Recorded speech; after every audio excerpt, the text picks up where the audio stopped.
Sekarang kita coba akan masuk ke masalah sholat itu sendiri. Ya. Kita akan kembali mengingatkan karena memang sujud itu ada dalam sholat. Sujud itu ada dalam sholat.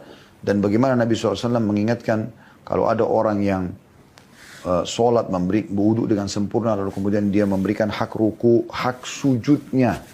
Betul-betul tidak tergesa-gesa gitu ya. Maka akan diampuni dosa-dosanya. Demikian pula ada orang yang sebaliknya dikenal dengan musi'us sholat dalam hadis Bukhari. Orang yang buruk sholatnya dia datang kepada Nabi SAW untuk dengarin ceramah Nabi, penyampaian Nabi. Terus dia sholat dulu, Nabi lihat ternyata dia buru-buru sekali. Buru-buru sekali sholatnya, tidak ada tumak ninanya, termasuk sujudnya. Maka setelah dia salam, dia datang kepada Nabi SAW. Nabi SAW mengatakan, kembalilah, ulangi sholat, karena kau belum sholat. Dia ulangi lagi, sama lagi. Dia kerjakan sholat juga sama, begitu bentuknya. Maka Nabi SAW mengatakan, ulangi sholatmu. Sampai berulang kali.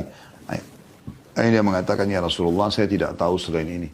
Kata Nabi SAW, kalau kau ingin sholat, lakukanlah ini dan itu. Diajarkan agar dia tenang, penuh dengan tumak nina. Kemudian dia mulai memberikan haknya masing-masing. Kalau dia menghadap kiblat dengan tenang, takbiratul ihram dengan tenang, kemudian meletakkan di awal dadanya, kemudian dia baca iftitah, al-fatihah, surah, kemudian dia dengan tenang, ruku, sampai sini-sini kembali pada tempatnya, kemudian dia baca Subhana Rabbil Azim, ya, kemudian dia bangun, Sami'allahu hamidah, kembalikan sendiri pada tempatnya, baru kemudian dia baca Rabbana walakal hamdu. Terus begitu sampai salam. Dia memberikan hak daripada sholat itu, sampai kata Nabi SAW, kalau dia sujud, kalau engkau sujud, maka biarkan sendiri pada tempatnya, ya. Kemudian ucapkanlah puji Allah Subhanahu Rabbil A'la, kemudian baru duduk di antara dua sujud, lalu berikan dulu ketenangan. Ya, sini-sini kembali pada tempatnya, lalu kemudian baru baca Rabbi ghafirli warhamni dan seterusnya, baru sujud lagi, begitu seterusnya. Dan kita tahu teman-teman sekalian, dalam satu rakaat, seluruh gerakan dilakukan sekali saja, gitu kan. Rukuk sekali, i'tidal sekali.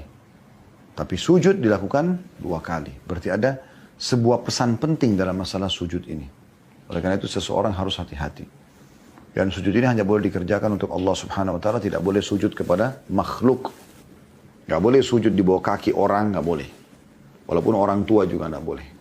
Sampai kata Nabi SAW ya, kepada para sahabat, "Lau kuntu amiran ahadan an yasjuda li ahadin la amartul mar'ata tasjuda li zawjiha." Kalau seandainya boleh orang sujud kepada selain Allah, ada orang yang boleh disujuti dari manusia, maka akan suruh istri untuk sujud pada suaminya. Tapi karena tidak boleh, jadi nggak boleh sama sekali. Jadi tidak boleh, walaupun orang tua kita, tidak boleh kita sujud di bawah kaki dia. Kita boleh cium tangan, kita boleh hormati, cium keningnya, melayani. Tapi sujud itu nggak boleh sama sekali. Ya. Karena dilarang oleh Nabi alaihi salatu wassalam. Ya. Baik, teman-teman sekalian, kita akan masuk melanjutkan bahasan kita dan tambahan informasi yang perlu kita tambahkan, yaitu tentang masalah sholat 5 waktu. Walaupun kita sudah sempat menyinggung di cara yang kedua ya dalam menyelamatkan diri dari api neraka, namun ini lebih khusus lagi, kita akan memilih beberapa buah hadis karena ada singgungan masalah sujud ya, yang mudah-mudahan ini menambahkan informasi buat kita. Hadis dengan sanad sahih li ghairihi, atau menjadi sahih karena dikuatkan dalam riwayat yang disebutkan oleh Syekh Albani rahimahullah dalam kitab Sahih At-Targhib Tarhib, tepatnya dalam kitab salatnya, yang berbunyi dari Abu Sa'id Al-Khudri radhiyallahu anhu, bahwa dia mendengar Nabi Muhammad SAW bersabda, "As-salawatul khamsu kaffaratun lima bainahuma." Sesungguhnya salat 5 waktu itu pembersihan dosa di antaranya. Di antaranya itu di antara subuh ke duhur, duhur ke asar, asar ke maghrib, maghrib ke isya, isya ke subuh lagi. Ya, dan juga gerakan-gerakan dikerjakan dalam salat itu berpengaruh, di antaranya juga masalah sujud di sini.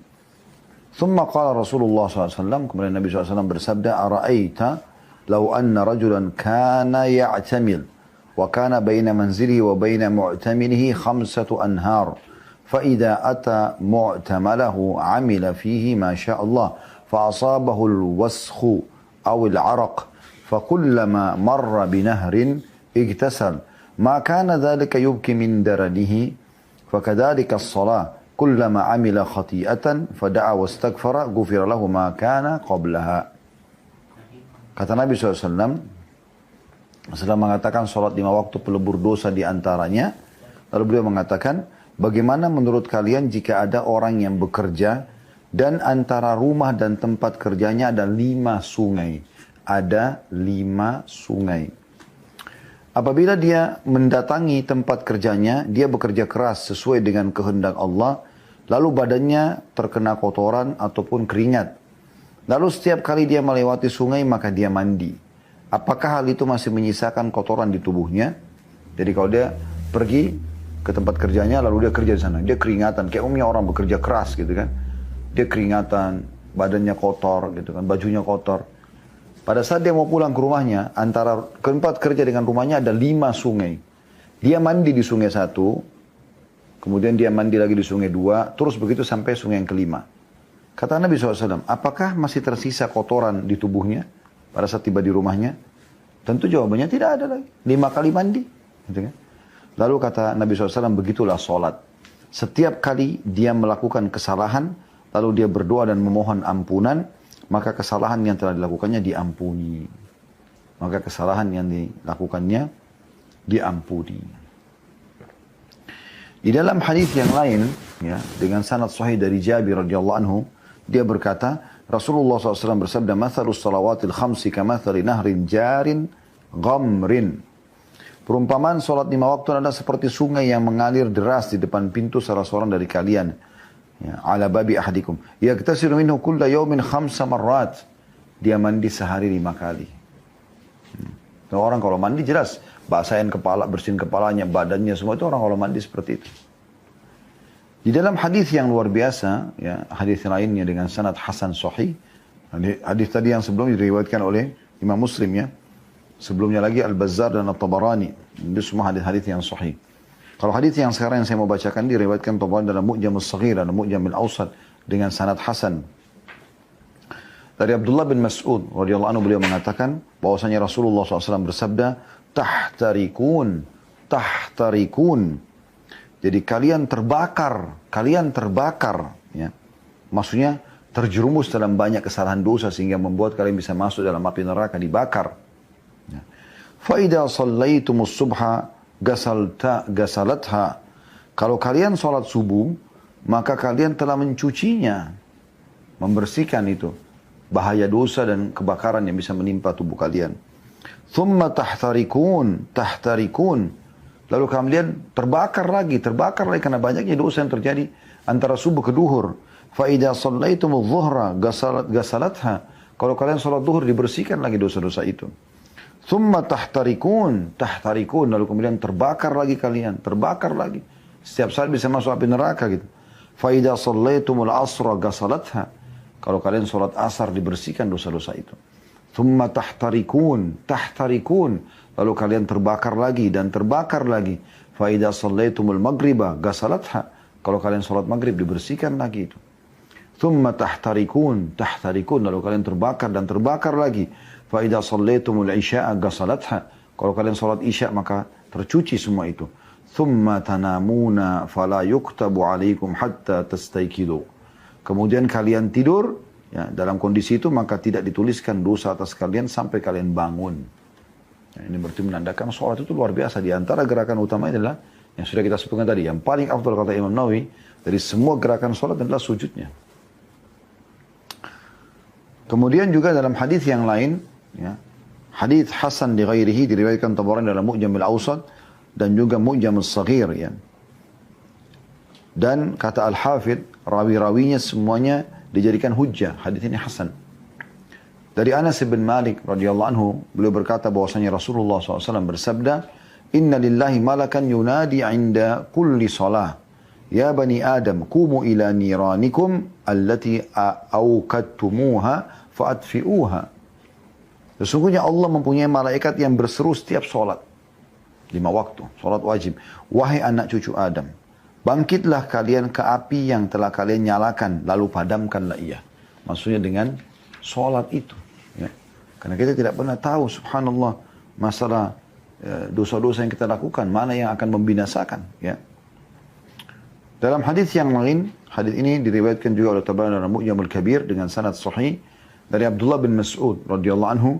Beliau berkata bahwasanya Rasulullah sallallahu alaihi wasallam bersabda, "Yub'atsu munadin 'inda hadrati kulli salat akan diutus seseorang atau sosok malaikat pada setiap waktu sholat tiba. Fayaqul, lalu dia berkata, Ya bani Adam, kumu fa'atfi'u ankum ma'auqattum ala anfusikum. Wahai anak Adam, berdirilah dan matikanlah dari kalian apa yang telah kalian nyalakan atas diri kalian. Maksudnya api, ya. Kalian bisa terbakar dengan dosa-dosa. Fayakumun, maka mereka pun berdiri. Fatasqutu khatayahum min a'yunihim, maka jatuhlah dosa-dosa mereka dari mata mereka. Wa yusallun fayughfaru lahum ma bainahuma, lalu mereka solat, lalu solat-solat yang ada di antara keduanya pun diampuni untuknya.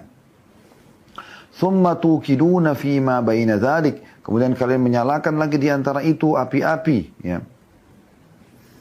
فإذا كان عند الصلاة الأولى نادى يا بني آدم قوموا فأطفئوا ما أوقدتم على أنفسكم فيقومون فيتطهرون. Lalu ketika salat pertama telah tiba, dia memanggil wahai anak Adam, berdirilah lalu matikanlah apa yang telah kalian nyalakan atas diri kalian, maka berdiri, maka mereka pun berdiri lalu bersuci, ya, dengan panggilan azan, ya, hayya 'alas shalah, gitu, ya. Wa yusalluna, dalam kurung adh-dhuhra fayughfaru lahum ma bainahuma, lalu mereka pun berdiri bersuci, lalu menunaikan sholat duhur. Ya. Maka dosa-dosa yang ada di antara keduanya, antara subuh dengan duhur, diampuni untuknya. فَإِذَا حَضَرَتِ الْعَصْرَ فَمِثْلُ ذَلِكَ, dan kalau tiba waktu asar sama seperti itu. فَإِذَا حَضَرَتِ الْمَغْرِبِ فَمِثْلُ ذَلِكَ, kalau tiba waktu maghrib maka seperti itu. فَإِذَا حَضَرَتِ الْعَتَمَةُ فَمِثْلُ ذَلِكَ فَيَنَامُونَ وَقَدْ غُفِرَ لَهُمْ مُدْلَجْ فِي خَيْرٍ وَمُدْلَجْ فِي شَرٍ. Lalu kalau tiba isya, demikian pula ada apa adanya, ya, diampuni juga. Kalau mereka sholat, lalu mereka tidur dalam keadaan telah diampuni. Maka ada yang melalui malam dalam kebaikan, dan ada yang melalui malam dengan keburukan. Maksudnya yang sholat melalui malam dengan kebaikan, ya, kena dibersihkan dosa-dosa, dan yang tidak sholat maka melalui malam dengan keburukan. Ya. Hadis yang terakhir teman-teman yang ini saya bacakan, atau dua buah hadis, ya, yang akan saya bacakan berhubungan dengan masalah ini, yaitu hadis, ya, mauquf ini sampai ke sahabat Salman radhiyallahu anhu, dan dia sahih li ghairihi, sebagaimana disebutkan oleh Syekh Albani dalam Sahih Targhib wa Tarhib, yang berbunyi kata Salman, hafidhu ala hadhis salawatil khams, jagalah selalu salat 5 waktu kalian ini. Dan sudah kita bahasakan tadi, puncak yang terbaik dari seluruh gerakan salat adalah sujudnya. Fa innahunna kaffaratun li hadhil jirahat ma lam tusabil maqtala. Karena sungguhnya salat 5 waktu itu pelebur bagi luka-luka atau dosa-dosa kecil selama dosa-dosa besar dihindari. Hadis ini diriwayatkan Tabarani dalam Mu'jamul Kabir, ya. Jadi maksudnya di sini dosa-dosa besar butuh taubat nasuha, tapi selama dosa kecil maka akan dibersihkan semuanya, ya. Kemudian hadis yang terakhir yang saya bacakan, dan setelah ini insyaAllah kita akan buka pertanyaan. Hadis yang diriwayatkan oleh At-Tabarani juga dalam Mu'jamul Kabir dan Mu'jamul Awsat, ya, dengan sanad hasan sahih dari Salman Al-Farisi radhiyallahu anhu, beliau mengatakan bahwasanya Rasulullah sallallahu alaihi wasallam bersabda, innal muslima yusalli wa khatayahu marfu'atun ala ra'si. Sesungguhnya setiap muslim kalau yang melaksanakan salat, atau setiap muslim melaksanakan salat, maka dosa-dosanya akan terangkat di atas kepalanya. Kullama sajada tahatu anhu. Setiap kali dia sujud, maka berguguran dosa-dosa tersebut. Perhatikan sujud yang disebutkan, ya. Fayafrugu min salati wa qad tahattat anhu khatayahu. Dan dia akan bangun atau menyelesaikan salatnya dalam kondisi semua dosanya telah berguguran. Nah, di sini sujudnya yang menggugurkan semua dosa-dosa tersebut. Dan cukup banyak hadis yang berhubungan dengan masalah bahasan ini. Intinya teman-teman sekalian, kita dianjurkan memperbanyak sujud. Dan sudah sebutkan tadi, jenis ini sujud itu sendiri.